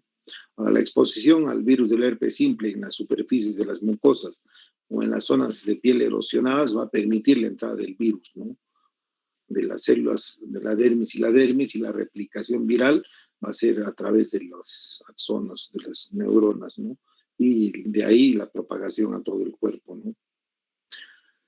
O sea, algunos estudios indican que entre la mitad y dos terceras partes de las personas infectadas con el virus nunca va a tener síntomas, ¿no? Pueden ser la mitad o dos terceras partes, ¿no? Sin embargo, si los que tienen, o sea, los síntomas locales van a aparecer 2 y hasta 12 días después de la exposición. Más del 90% de los adultos tienen anticuerpos para herpes tipo 1 a los 40 años, y entre el 15 y el 20% de la población de Estados Unidos, o sea, va a tener, como se llama, anticuerpos, ¿no? Contra tipo 2. Ahora, las lesiones genitales causadas por tipo 1 tienen tasas de recurrencia más bajas en el primer año, 55%, que las infecciones causadas por herpes tipo 2, ¿no? Que es el 90%. Las manifestaciones en general, los primeros episodios, tanto por tipo 1, tipo 2, hablando como enfermedad de transmisión sexual, se presentan de manera similar, ¿no? Puede haber fiebre, cefalea, malestar general, mialgias, como cualquier virosis, ¿no? Entonces, las más de las veces puede pasar desapercibida, ¿no? La primera infección. Ahora, en el 80% de las mujeres con herpes genital primario sí van a tener una afectación cervical y uretral, ¿no? Pues acá los síntomas pueden ser dolor, disuria, secreción vaginal y uretral y linfadenopatía inguinal dolorosa. Pues en alguna medida ahí puede ser más fácilmente diagnosticado el primer episodio, ¿no? El varón es en el que pasa desapercibido las más de las veces. El diagnóstico es básicamente la detección del ADN, ¿no? Del virus por PCR, que es la técnica de laboratorio más sensible y la que se recomienda, ¿no? Es en general la que se hace. Ahora, desde que hacemos PCRs para COVID, ahora podemos hacer ya en Cusco estas pruebas, ¿no? Normalmente no las teníamos a mano, antes del COVID no había forma de pedir PCRs para herpes, pero sí había siempre la medición de anticuerpos, ¿no? La IgG, IgM, ¿no? Que estos te indicaban una infección activa o una infección anterior, ¿no? Que eran bastante útiles y bueno, y siempre nos hemos estado bandeando con eso en el tratamiento, ¿no? Pero hoy por hoy ya puedes pedir un PCR para virus, ¿no? Para herpes virus, tipo 1, tipo 2, el que quieras, ¿no? Las características clínicas, una vez que aparecen, o sea, los síntomas en estos pacientes, que como dijimos, la primera infección podría aparecer entre 2 y 12 días después de la exposición. Entonces, dependiendo del estado inmunológico del paciente, ¿no? O cómo se va a comportar entonces van a empezar a aparecer ciertas, ¿cómo se llama? Recurrencias o reactivaciones, ¿no? De la infección del virus ¿no? En general, los factores que más desencadenan una recidiva, o que vuelva o que aparezca la enfermedad, que es ahí cuando en general se diagnostica, es después que haga fiebre o que esté estresado o que por X motivos su sistema inmunológico ha bajado, entonces ahí que el virus se activa de nuevo y aparecen las lesiones, ¿no? Entonces es importante por eso tratar de cuantificar el número de recaídas que tiene el paciente en el lapso de un año, ¿no? A veces son pocas, a veces son muchas, ¿no? Eso sobre todo se utiliza mucho para el tema del tratamiento, ¿no? Los primeros episodios, aciclovir, 400 miligramos, 3 veces al día por 5 o 7 días, o valaciclovir, ¿no? Que es el que más tenemos a mano, que es más fácil de tomar, 2 veces por día. y fanciclovir, que bueno, no hay, ¿no? 7 a 14 días suele ser eficaz. En general les damos 7 días, vemos si hay una recurrencia temprana, o sea, dentro del año, hablamos en el 3 o cuarto mes, los tratamientos pueden ser un poco más prolongados para evitar eso, ¿no? No sabemos cómo se va a comportar, pero 7 a 14 días es en general y el medio es 10 días, ¿no? Ahora, episodios recurrentes sintomáticos, cuando ya el paciente tiene recaídas a cada rato, entonces la aciclovir oral, 800 miligramos 3 veces al día durante 2 días, o valaciclovir, 500 miligramos 2 veces al día durante 3 días, ¿no? Eh, en general, o sea, eso va a acortar eficazmente la duración de las lesiones. En herpes genital no se utiliza nunca ciclovir en crema o valaciclovir en crema. O sea, las lesiones ulcerativas o lesiones genitales por herpes tipo 2 no son para nada respondedoras a los tratamientos tópicos, ¿no? No así, por ejemplo, con el herpes tipo 1 en la boca, con la crema te puede ayudar, ¿no? Pero en herpes genital nunca den tratamientos tópicos. Siempre el tratamiento tiene que ser sistémico, ¿no? La idea es suprimir, ¿no?, los episodios recurrentes, ¿no? O sea, que no aparezcan estos, ¿no?, o que se alejen cada vez más y que cada vez más sean menos sintomáticos, menos molestos para el paciente. Ahora, si esto no se logra conseguir o no ocurre, entonces hay que dar, ¿no?, aciclovir 400, 800 veces al día, aciclovir 500 una vez al día, y los tiempos van a variar, ¿no?, dependiendo de la cantidad de episodios recurrentes que tengan, ¿no? Ahora, el valaciclovir diario parece ser el más eficaz para reducir la diseminación subclínica, ¿no?, que otros antivirales para esto. En herpes es clave, ¿no?, decirle al paciente que si tiene herpes, o sea, la única o la mejor manera de evitar una nueva propagación es que el paciente, o sea, la manera más segura de evitar infecciones por herpes es tener abstinencia sexual, ¿no?, o tener relaciones sexuales con preservativo, o evitar, ¿no?, como se llama, en gran medida, nuevas exposiciones, ¿no? Ahí es un problema, ¿no?, porque, o sea, es bastante probable o bastante frecuente que haya infección en la pareja, ¿no? Entonces ambos tienen que tratarse, después hay que mejorar su sistema inmunológico, vida sana, comer bien, si no, siempre vamos a estar con las recurrencias del herpes, ¿no? Chancroides, Haemophilus ducreyi, el agente etiológico, es una úlcera genital, ¿no?, que conduce a una inflamación severa de los ganglios, y va a dar también úlceras cutáneas, que todas son transmitidas por sexo, ¿no? Además, ¿cómo se llama? El chancroide es muy, muy frecuente en los pacientes con VIH, ¿no? Los cultivos de Haemophilus ducreyi van a confirmar el diagnóstico. PCR se usa, está disponible, no en nuestro medio, pero en general un cultivo nos puede ayudar, ¿no? Son pacientes que se hace un hisopado, un raspado de la úlcera o de la lesión característica del chancroide, que a diferencia de sífilis es una úlcera muy parecida, puede ser en su aspecto macroscópico, pero la característica que tiene esta que es bastante dolorosa, ¿no?, a diferencia de las otras, ¿no? El tratamiento básicamente es acitromicina, 1 gramo vía oral una vez por día, o ciprofloxacina 500 miligramos 2 veces por día durante 3 días, ¿no? O ceftriaxona 1 gramo, recomiendan 250 miligramos una vez por día, ¿no?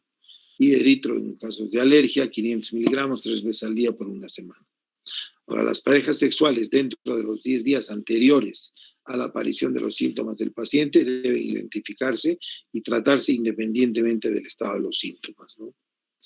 Es importante siempre la aparición del síntoma y el momento de la inoculación, ¿no? Ahí en las úlceras genitales hay un cuadro que les va a servir mucho, que hay que aprendérselo.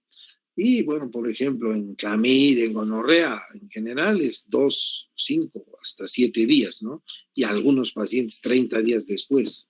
Entonces hay que estar siempre por eso atentos y conocer, ¿no?, el periodo de incubación de cada enfermedad de transmisión sexual para iniciar esas búsquedas diligentes con fines de confirmar o no la enfermedad, ¿no? Sobre todo nos sirve mucho para tranquilizar al paciente, ¿no? Para que de saque se le diga que probablemente no sea una ETS porque no cumple con ningún periodo de incubación de las enfermedades de transmisión sexual más ¿cómo se llama? Más frecuentes, ¿no?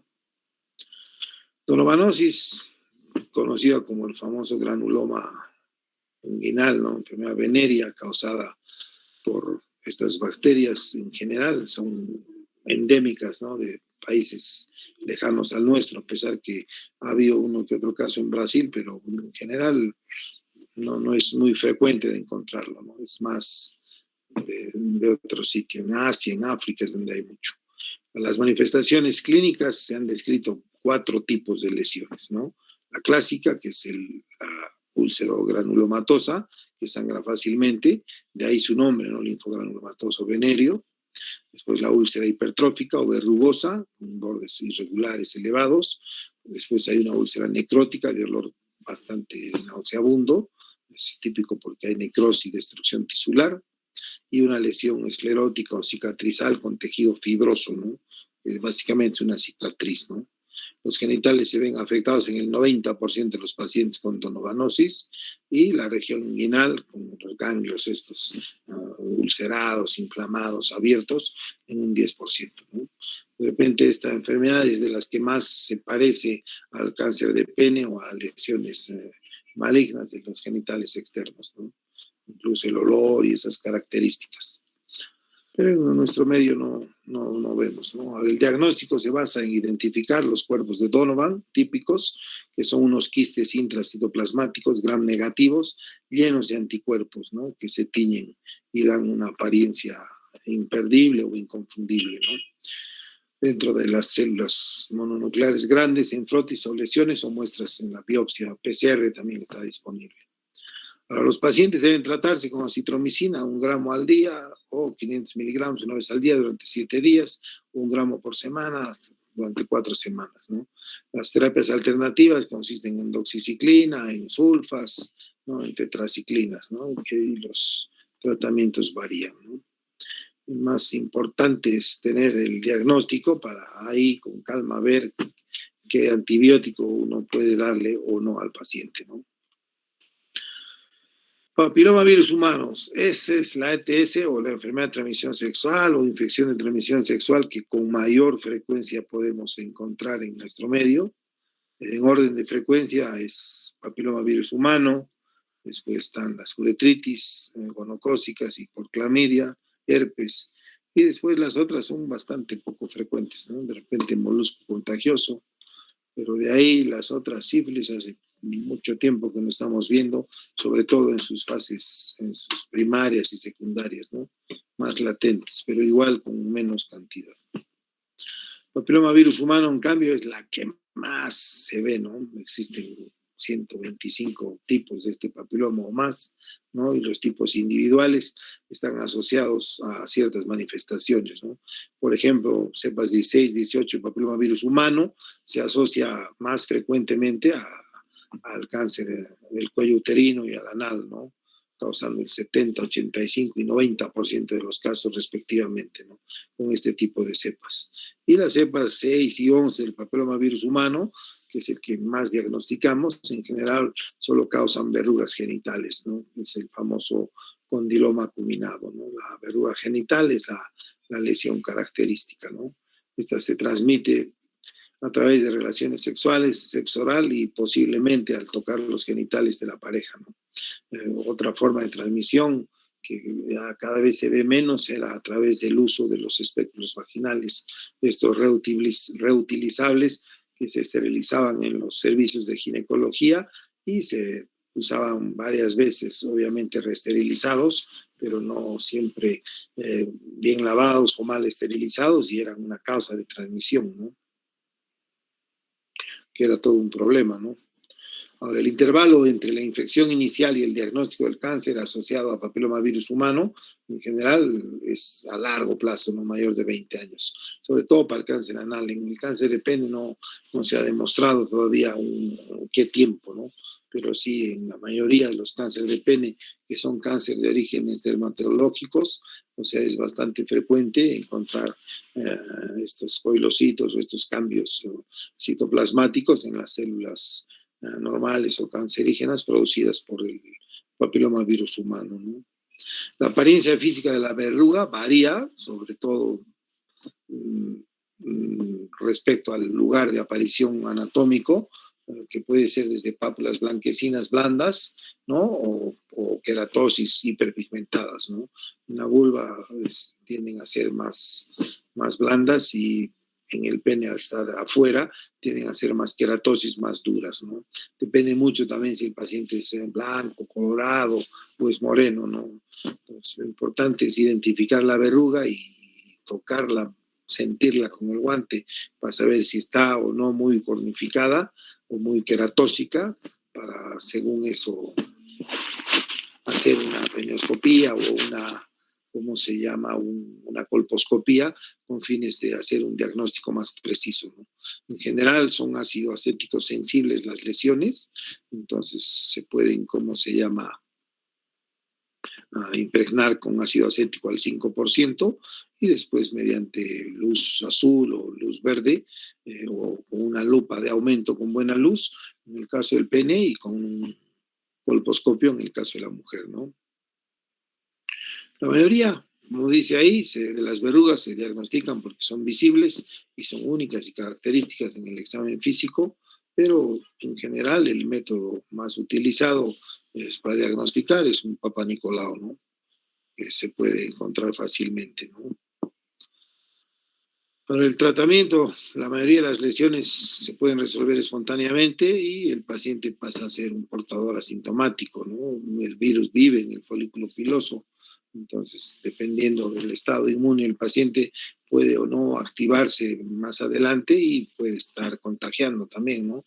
Al ser asintomático, que es el problema, ¿no? Y dependiendo de la cepa, podemos tener ciertos problemas, ¿no? No existe un tratamiento completamente efectivo, ¿no? En general son agentes externos que se van a utilizar para desaparecer las lesiones, pero estas básicamente no llegan ninguna a curar, ¿no? O sea, el virus va a depender del huésped y de su estado inmunológico para ver si aparece o no aparece, ¿no? Hay terapias como imiquimod, que es una crema al 5% o al 3,75% que se aplica 3 veces por semana durante 4 semanas. También puede ser el Huartejo, la toxina de podofilina, que es una solución en gel o en crema, ¿no? De diferentes concentraciones que se colocan, al igual que imiquimod, sobre la lesión, ¿no?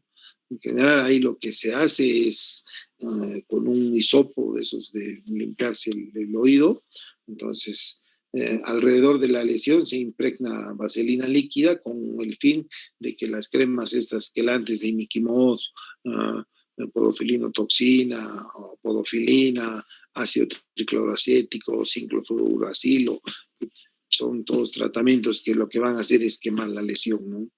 También se pueden usar medios físicos como un electrobisturí, ¿no? Una electrocoagulación, o también se pueden utilizar, ¿cómo se llama? Crioterapia, ¿no? Pero es siempre sobre la lesión, ¿no? Sobre la lesión. Si son muy grandes, se puede hacer excisión quirúrgica y después un tratamiento tópico que es importante para evitar las recidivas en los sitios de sutura, ¿no? De todas las enfermedades de transmisión sexual, la más prevenible por vacunación o con vacuna es la de papilomavirus, ¿no?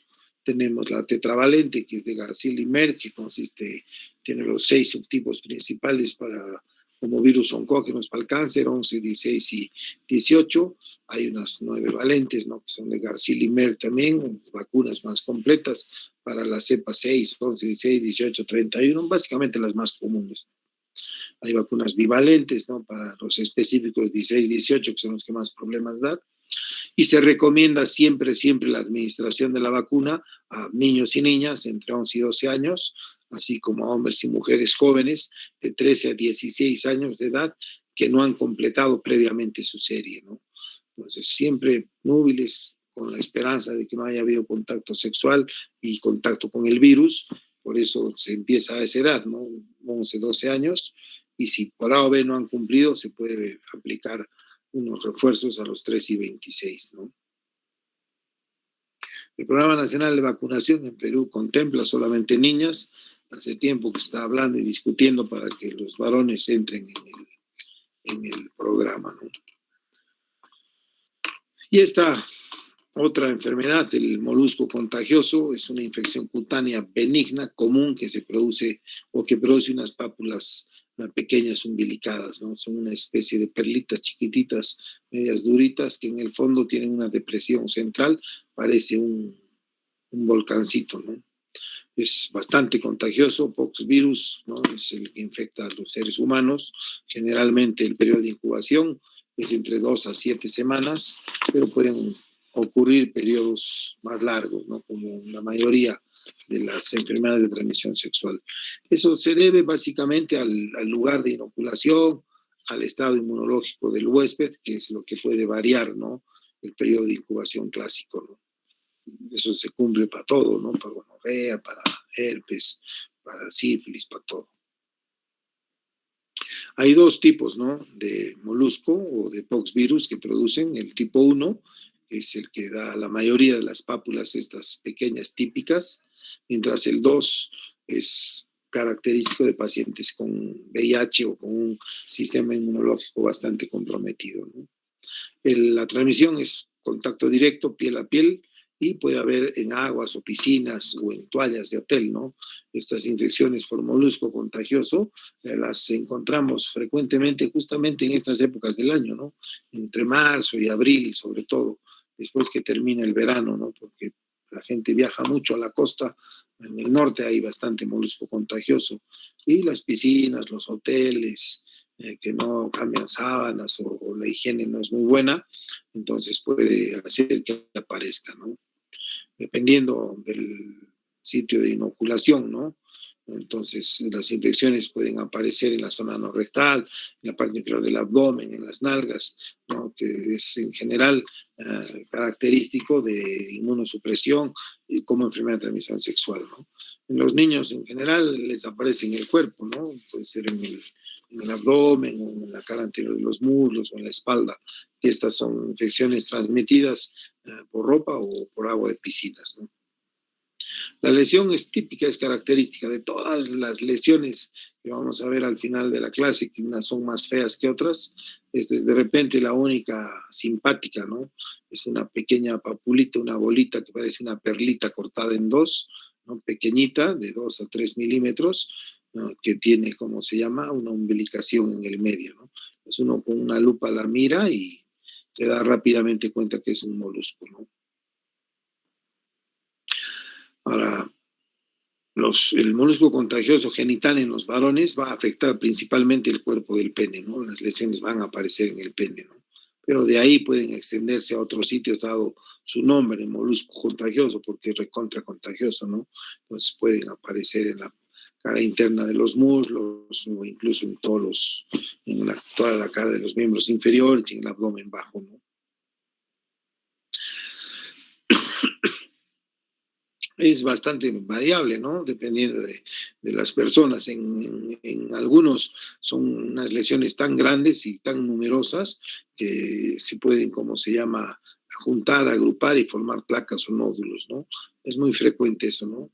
Lo más común es encontrar las pápulas aisladas, ¿no?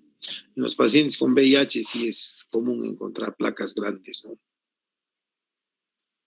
El diagnóstico es clínico al 100%, ¿no? Las lesiones, a veces, si es muy atípica o te parece raro, puedes confirmarla con una biopsia, ¿no? Una toma de muestra. El tratamiento consiste en exeris de la lesión y esa misma lesión es la que se manda, como se llama, a estudio de patología, ¿no? La biopsia va a ser a la vez de curativa y diagnóstica, ¿no? Se puede confundir con verruga genital, con pápula perlada del pene, con glándulas sebáceas ectópicas o líquen plano. Pero en general es o es inconfundible la lesión, ¿no? Es bastante típica. El tratamiento básicamente es extirpar la lesión, ¿no? O quemarla la lesión, ¿no? Puede ser legrado, crioterapia, láser, o sea, tienes que acabar con la lesión, ¿no? El tratamiento básicamente más común es el legrado quirúrgico con anestesia local por debajo de la lesión, consiste en sacarlo, ¿no? Cuando son muchos es un problema porque es bastante doloroso y trabajoso, pero en general se puede utilizar láser, crioterapia, algo para destruir la lesión, ¿no? El tratamiento, pero en general de elección es ese, ¿no? Este es el molusco, voy a tratar de agrandar más.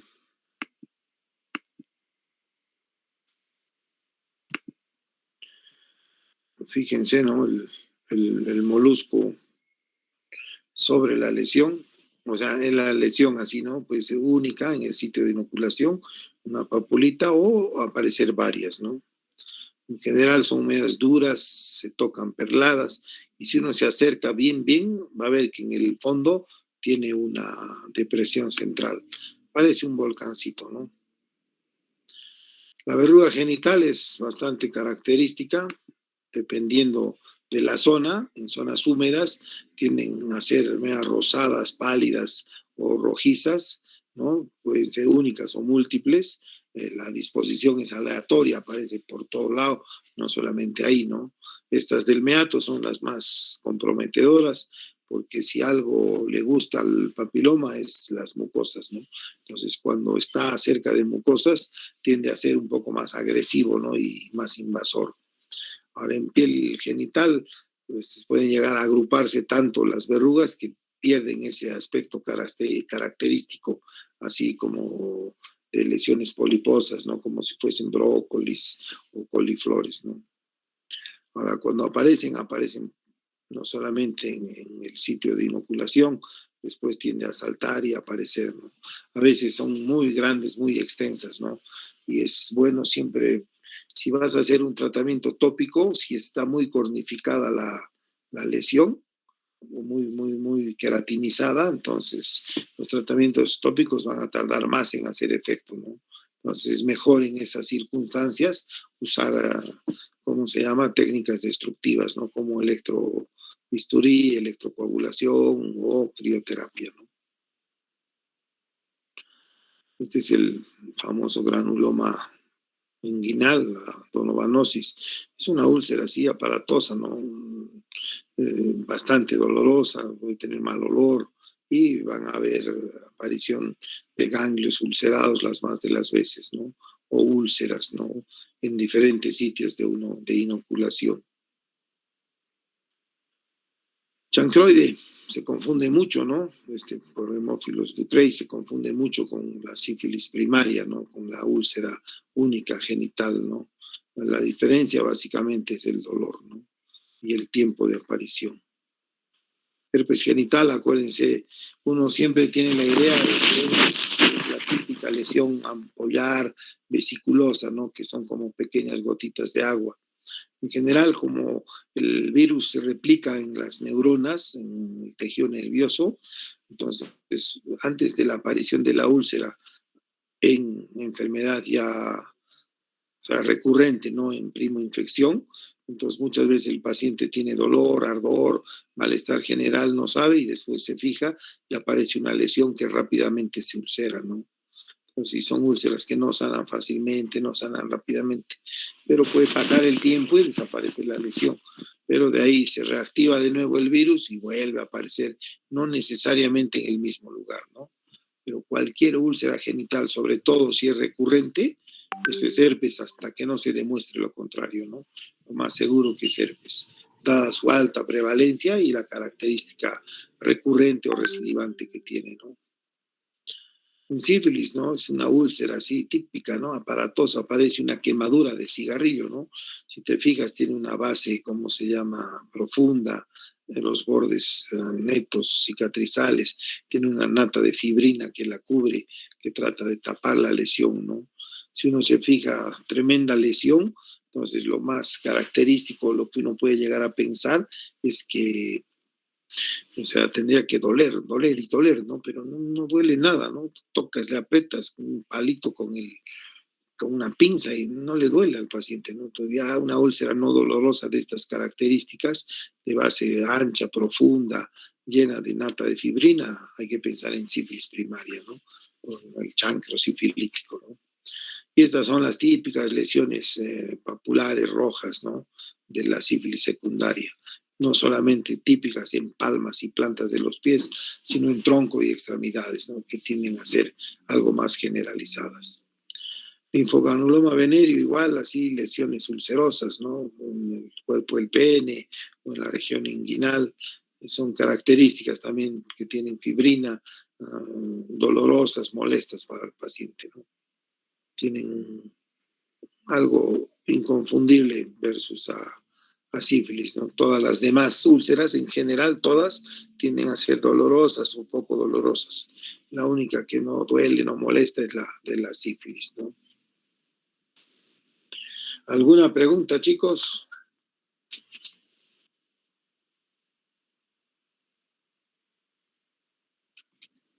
Hemos volado un poco en la parte sindrómica porque eso es, bueno, ya un poco trillado, ¿no? A mí lo que me interesa más es que le pongan un poco de bola a los cuadros para conocer a qué síndrome pertenece cada patología, a los periodos de incubación que hay que conocer, tratamientos, no tiene guías, no se puede fijar, no hay problema, al síndrome al que pertenecen, que es importante para iniciar los rastreos y diagnósticos, ¿no? Y esto es importante, ¿no? La historia sexual, que eso hay que aprenderlo a hacer, ¿no? De por sí, hacer una historia clínica no siempre es sencillo, ¿no? Depende de varios factores, ¿no? De uno, el paciente, ¿no? El paciente que por ahí no te entiende, su coeficiente intelectual no es el mejor, entonces ahí hay una brecha, ¿no? Ahora, otra es la circunstancia, la patología, el problema que lo aqueja. Entonces, el paciente puede o no sentir vergüenza o oculta algo, entonces no son muy sinceros en darte datos, ¿no? Entonces, hay que ganarse la confianza. Imagínense si con una historia normal pasa eso, querer hacer una historia sexual es más complicado, ¿no? Más si está en juego la trampa, el adulterio, ¿no? El paciente en general es mentiroso, ¿no? Muchas veces no te quiere ni decir que ha tenido contacto sexual, ¿no? Pero sabemos ahora que todas, a excepción de papilomavirus así discutido y molusco contagioso, tiene que haber contacto sexual, ¿no? Si no, no hay forma, ¿eh? Por eso que la enfermedad de transmisión sexual en los niños es un verdadero problema. ¿Por qué? Porque hay que automáticamente pensar en abuso sexual, ¿no? No hay forma que un niño de 4 o 5 años tenga una ETS, ¿no? Si tienes, porque le han contagiado, ¿no? Y si le han contagiado es que han abusado de él, ¿no? Pero la historia sexual en eso es importante, ¿no? Cualquier pareja sexual nueva, historial de múltiples parejas sexuales o parejas sexuales con parejas concomitantes, las prácticas, la protección, si tienen o no tienen buena protección, los antecedentes de historias pasadas de otras infecciones de transmisión sexual, ya te orientan a saber cómo se comporta el paciente, ¿no? Entonces, esto es algo que tienen que trabajar, tienen que aplicarlo, ser bastante concienzudos, en gran medida delicados y tratar de tener la confianza del paciente para que éste se abra y te diga, ¿no? Si no, es bien difícil, ¿cómo se llama?, poder hacer una buena historia sexual, ¿no? Y acuérdense, ¿no? Estos factores, jóvenes, 15 a 24, el mayor grupo de riesgo, hombres que tienen sexo con hombres, historia de infección de transmisión sexual, estados seropositivos, embarazadas, admisión a correccionales, etcétera, ¿no? Y estos factores del comportamiento que ya los dijimos, ¿no?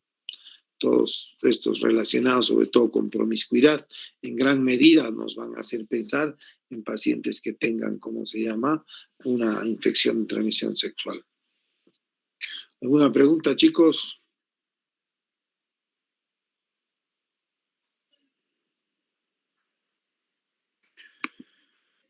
Esta clase, Sofi, la descargas directamente del meeting o les paso. Igual va a quedar en el, ¿cómo se llama? En el aula virtual, ¿no? Junto con el video.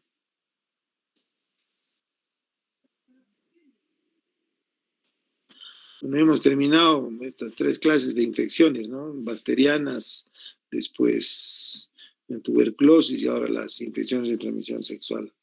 Ya vienen temas más de la especialidad, ¿no? Acá el tema de las ETS siempre es el dermatólogo y el urólogo y el ginecólogo el que ve, ¿no? Sobre todo el urólogo y el dermatólogo, las infecciones de transmisión sexual. Al no ser quirúrgicas, la verdad, son temas, o sea, de práctica diaria que hay que conocerlos, pero no son muy atrapantes, ¿no? Al cirujano le gusta operar, no estar ahí tratando verruguitas, ¿no? Pero es parte de la especialidad y hay que conocerlas, ¿no? Y en el caso de ustedes es importante porque en atención primaria van a haber muchas infecciones de transmisión sexual, ¿no? Porque en general los pacientes acuden, ¿no? A los centros de salud, si están haciendo serum, van a ver y es bueno conocerlas, ¿no? Muchos ya vienen a veces mal manejados o complicados y sobre todo los pacientes que son subdiagnosticados como ITS y no son, ¿no? Que es un verdadero problema, ¿no? Eso es un poco lo que más ve el urólogo, más que las infecciones en sí, porque muchas de estas pasan ya por los filtros de los centros de salud, de la atención primaria y de los dermatólogos, ¿no? Al ser problemas dermatológicos. Pero estos que no sanan con nada, muchas veces no son infecciones de transmisión sexual y a veces con una circuncisión o con ciertos cambios de hábito y cambios de higiene personal mejoran los pacientes sin necesidad de antibióticos ni nada, porque nunca han tenido una infección de transmisión sexual, ¿no? Pero ya para terminar, recordarles que es fácil tratar una infección de transmisión sexual, excepto las incurables, que todas son virus, ya sabemos.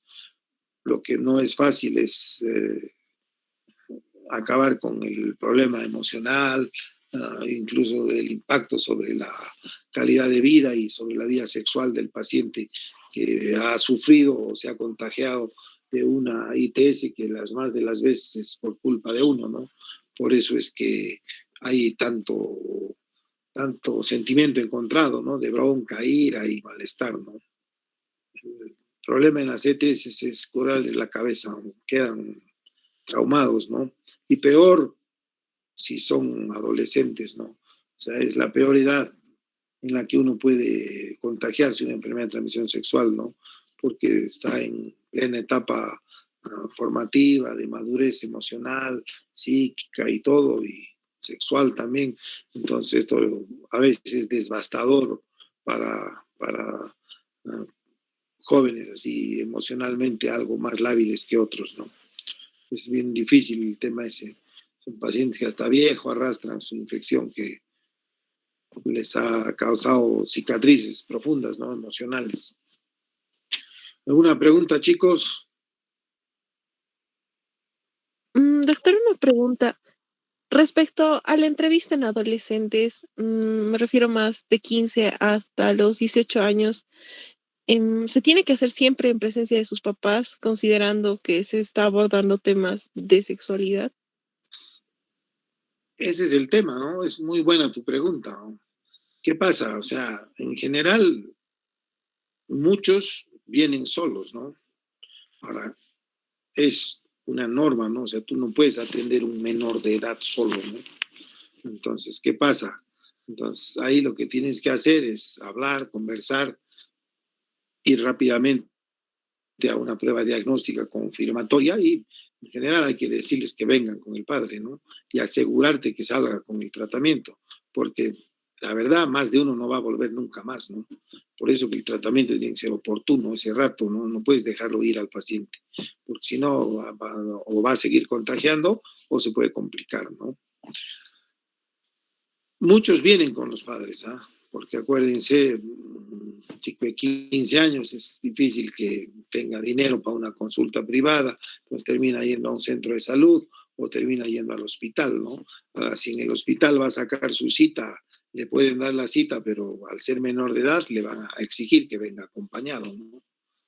Pero igual, o sea, si ya tiene un ETS, no le va a costar ningún trabajo, o sea, delante del padre, aceptar que ha metido la pata, ¿no? Que se ha contagiado, o dónde se ha contagiado, cómo se ha contagiado. Y va a tener que abrirse, ¿no? Muchas veces sorpresa para los padres, ¿no? Que es, a veces son tan piñas que es su primera relación sexual, ¿no? Por eso que es devastador emocionalmente, ¿no? A la edad que le ocurre y encima en su primera experiencia, ¿no? Entonces ahí el papá, ahora ya es más abierto, ¿no? Los jóvenes hablan más. Antes sí era un verdadero problema, ¿no? Pero ahora muchos padres llevan a sus hijos a su examen genital o al urólogo para ver su grado de madurez y sobre todo muchas chicas van a sus exámenes ginecológicos acompañados a sus padres, ¿no? Entonces ya en alguna medida ese tema no es tan tabú, se habla más, se conoce más, ¿no? Pero sí, en general, si tienes un joven solo, o sea, asegúrate de darle tratamiento y tú estás en la obligación de hacerlo venir, ¿no? Tampoco vas a rechazarlo, no lo vas a atender porque no está el padre, ¿no? Deberías, ¿no? Porque ningún menor de edad, en teoría, puede atenderse solo, ¿no? Pero bueno, si viene solo hay que mandarlo con tratamiento y pedir una prueba confirmatoria y que venga a buscar el resultado. De preferencia con su padre, ¿no? O sea, se le dice que te haga caso difícil, ¿no? Para que venga con el padre, mejor. Y si se pierde, ya que se pierda con tratamiento, ¿no? Es lo que normalmente pasa, ¿no? Vienen, recogen el tratamiento y no los vuelves a ver nunca más, ¿no? Por eso esas monodosis no terminan de convencer a la mayoría, a pesar de las guías, ¿no? La guía te dice, claro, ¿no? 250 miligramos intramuscular, dosis única para gonorrea. Hay que ver dónde se pone, con quién se pone, qué ceftriaxona se pone. Asegúrate, ponle 1 gramo y dale 5 días vía oral, ¿no? Entonces el paciente no se va a olvidar nunca el tratamiento, ¿no? Es un tratamiento que va a cumplir probablemente uno de los dos, ¿no? Uno bien, uno mal, aunque sea, pero está tratado, ¿no? En cambio, si apuntas a una sola bala, la bala falla ahí, el paciente sigue infectado, ¿no? Se pierde mucho. Esa pregunta que haces es muy, muy buena, ¿no? Los pacientes se pierden, más si son jovencitos y vienen, y sabemos que es el principal grupo de riesgo, ¿no? 15 a 24, el adolescente desinformado es el que más se contagia, ¿no? Entonces, a ese hay que tratarlo y darle que salga con tratamiento para asegurarte que cure, ¿no? Está ¿Alguna bien. otra